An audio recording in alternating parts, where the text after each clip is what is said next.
Ես շատ մեծ հույս ունեմ, որ մենք առաջիկայում նաև կբացենք Թուրքիայի հետ սահմանը եւ այդ մեր դիվերսիֆիկացած լոգիստիկան հնարավորություն կտա այս խնդիրները համարել լուծված։ Իսկ եթե հակառակ էֆեկտը լինի,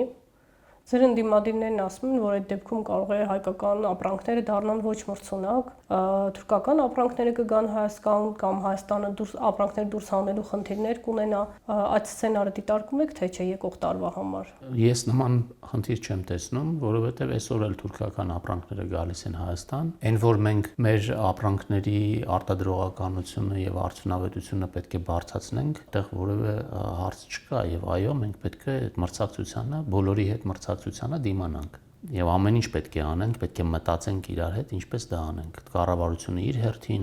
մասնավոր հատվածը իր հերթին, պետք է միջավայր ստեղծենք, որպեսզի մենք նորարարությամբ կարողանանք զբաղվենք եւ արտադրողականությունը պահենք, անկախ նրանից Թուրքիայի սահմանը կբացվի թե չէ։ Իսկ Թուրքիայի սահմանը, կարծում եմ, բացումը միայն դրական է ազդելու մեր վրա։ Իհարկե մենք կախված ենք նրանից, թե մենք ինչ կանենք սահմանը բացվելուց հետո, բայց ես կարծում եմ, որ ընդհանուր առմամբ չկա որևէ ձևաչափ, որում բլոկադայի ենթարկված երկիրը ավելի լավ է ապրում, քան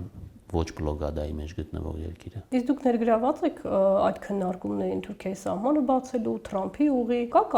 այդ բանակցող խմբերում կաք եւ ֆինանսների նախարարությունը առհասարակ գնահատականներ տալիս է դրանց վերաբերյալ։ Դեռևս ոչ։